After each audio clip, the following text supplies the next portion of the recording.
उसके बाद मंसूर अली ख़ान जो पाकिस्तान के आने वाले चीफ सदर ऑफ पाकिस्तान है, जो ये काज़ी ईसा मिन्नतें कर रहा है कि मेरी एक्सटेंशन बढ़ा दो, मेरी मेरी मुद्दत मुलाजमत बढ़ा दो, मुझे घर नहीं जाना, मुझे इस सिस्टम का हिस्सा ही लेना है, मुझे हिस्सा इस सिस्टम का रहना है, मुझे अपने घर नहीं जाना, मेरी मुद्दत मुलाजमत। उससे पाकिस्तान की अदलिया के ऊपर हमला किया, पाकिस्तान को तबाह और बर्बाद करने की कोशिश कर रहा है, पाकिस्तान में आइनी हकूक़ ह्यूमन राइट्स पे वो हमला कर रहा है, लोगों से उनके इंसानी हकूक़ छीन रहा है, वो कोशिश कर रहा है। काज़ी ईसा किसी तरह कोशिश कर रहा है कि मैं घर नहीं जाऊं, मैं इसी सिस्टम का बैठा रहा हूं, इसी सिस्टम के नीचे बैठा रहा हूं, मैं जुल्म का साथ दूं, जबर का साथ दूं और लोगों के ऊपर जुल्म करता रहूं और मैं एक लफ्ज़ नहीं बोलूँगा, बस मेरी मुद्दत मुलाजमत में इजाफा करता हूँ। अब जो इस सिस्टम ने मंसूर अली साहब से 3 चीज़ों पे एग्रीमेंट मांगे हैं। अगर आप इन 3 चीज़ों पे एग्री हो जाएंगे तो हम आपका नोटिफिकेशन आने वाले चीफ सदर ऑफ पाकिस्तान मंसूर अली साहब से ये 3 चीज़ों का एग्रीमेंट मांगा गया है। सबसे पहले असद टूर के मुताबिक 8 फरवरी के इलेक्शन को नहीं छेड़ेंगे। इनको खौफ है कि काज़ी ईसा गज जाएगा, इनका अंपायर गज जाएगा, जिन्होंने इसकी मदद की है, जिसने इलेक्शन को छुपा के अभी तक रखा हुआ है।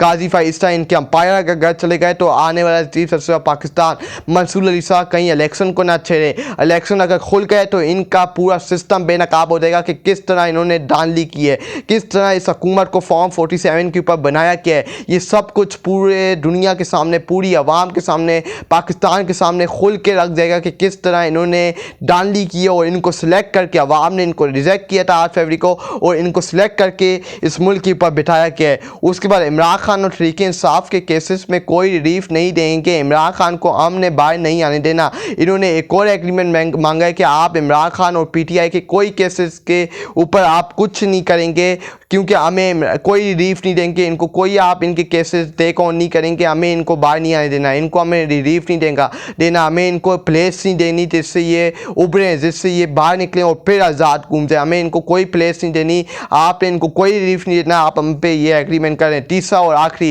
इस्लामाबाद हाई कोर्ट के ख़त लिखने वाले जज को हमने नहीं छोड़ना, इनको फिक्स करना है। मंसूर अली साहब से ये मदद मांगी गई है कि आपने जो इस्लामाबाद हाई कोर्ट के जो 6 जजों ने ये मुकदमा उठाया था कि हमारे बेडरूम में कैमरे लगे हुए हैं, हमारे बाथरूम के अंदर कैमरे लगे हुए हैं और हमें धमकियां मिलती हैं, उनको मुतालबा किया कि आपने इन 6 जो जजों के जो ख़त हैं इनको नहीं छेड़ना, इनको हमें फ़िक्स करना है और हम ऐसी जगह इनको फ़िक्स करेंगे कि इनके मुँह बंद करवाने हैं। इनको हम ऐसा फ़िक्स करेंगे कि ये इनकी औकात या अपनी औकात या अपने जिस्म में देखेंगे और चीखे मारेंगे। हमें इनको ऐसा फिक्स करना है। इनसे 3 एग्रीमेंट ये मंसूर अली साहब से मांगे गए हैं, क्योंकि इनको डर है, इनको खौफ है कि अगर ये सब कुछ रीफ हो गया, ये सब कुछ खुल के सामने आ गया पूरी दुनिया, तो हम कहाँ अपना मुंह छुपाए फिरेंगे, हम कैसे आवाम के अंदर निकलेंगे, हम पूरी दुनिया को क्या मुंह दिखाएंगे। अगर हमारी ये हकीकत खुल गई पूरी दुनिया के सामने तो हम दुनिया को क्या मुंह दिखाएंगे। यही इनको खौफ मार रहा है, यही इनको मसला हो रहा है कि अभी तक इनको जो खौफ है कि अगर काज़ी ईसा इनके अंपायर गज चले गए तो फिर हमें कौन बचाएगा, हमारी मदद कौन करेगा, हमारी अंपायरिंग कौन करेगा। क्योंकि जब आपका अंपायर चला जाता है, जो आपकी मदद करने वाला होता है, जब वो रिटायर हो जाता है, घर चला जाता है, उसका टाइम टेन्योर ख़त्म हो जाता है, फिर आपकी मदद, तो फिर आप टेंशन होते हैं। इस वक्त इस्लामाबाद के अंदर चीखे मार दी हुकूमत कि हमारी मदद पर कौन करेगा, हमारे को कौन मुँह लगाएगा, कौन हमारे की मदद करेगा, कौन हमारे पीछे खड़ा होगा और हमें सपोर्ट करेगा, हमारी अंपायरिंग कौन करेगा, हमारे ऊपर कौन हाथ रखेगा और इस सब कुछ पाएगा। उसके बाद बिलावल जरदारी, मुझे यकीन नहीं है कि जस्टिस मंसूर अली साहब बाकी जज को कंट्रोल कर सकेंगे। बिलावल जरदारी ने जस्टिस मंसूर अली साहब का बतौर चीफ जस्टिस नोटिफिकेशन जारी ना करने की वजह बताती।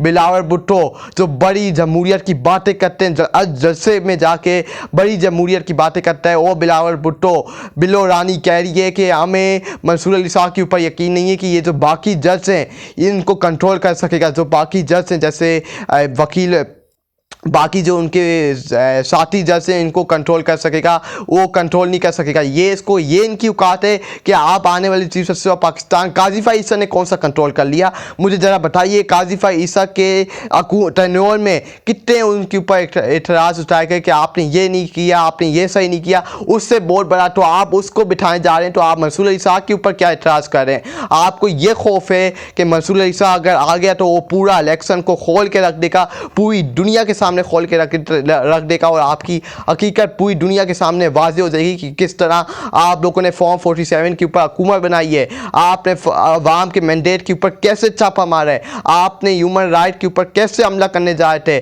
आप लोगों से इंसानी हकूक़ कैसे छीने जाए थे। आप लोगों की सारी हकीकत पूरी दुनिया के सामने खोल के रख देगी। आपको ये मसला है मंसूर अली साहब से जो आने वाले चीफ जस्टिस ऑफ पाकिस्तान है बिलावल भुट्टो रानी शेख वकास अकरम, अगर कल खैबर पख्तूनख्वा असेंबली और काबीना खैबर पख्तूनख्वा में वफाकी अदारे बंद कर दे तो फिर क्या होगा।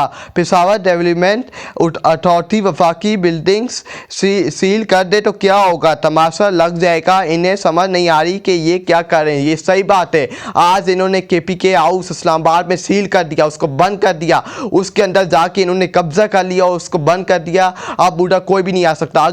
अगर कल खैबर पख्तूनख्वा के अंदर वफाक का जो अमला आता है उसके लिए परमिशन एंट्री बंद हो जाए, फिर इनके साथ क्या होगा, फिर क्या तमाशा लगेगा, फिर ये कैसे चीखे मारेंगे कि ये क्या हो गया।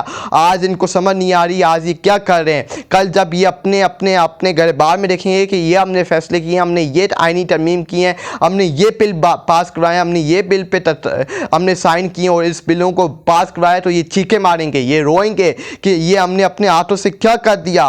ये इनको कुछ समझ नहीं आ रही कि अभी हम क्या कर रहे हैं, हम क्या करने जा रहे हैं और हम क्या कर रहे हैं। ये कल इनको समझ आएगी जब ये अपोजिशन में बैठे होंगे, हुकूमत से निकलेंगे, ये अपने हाथों को देखेंगे कि हमने इन्हीं हाथों से अपने हाथों से अपनी कब्र अपने हाथों से खोटी है।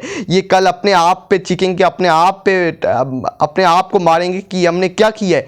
अपने आप को इन्होंने अपने आप को ही नुकसान पहुंचाने, क्योंकि कल आज ये कर रहे हैं, आज ये सब पूरा सिस्टम के साथ मिल के कर रहे हैं। कल ये इनके ऊपर भी वक्त आएगा। यजीदियत पूरी ज़िंदगी नहीं चलती, यजीदियत ख़त्म भी होती है और कल वक्त मुड़ के इनके ऊपर भी आएगा और फिर ये वक्त इनको भी सामना करना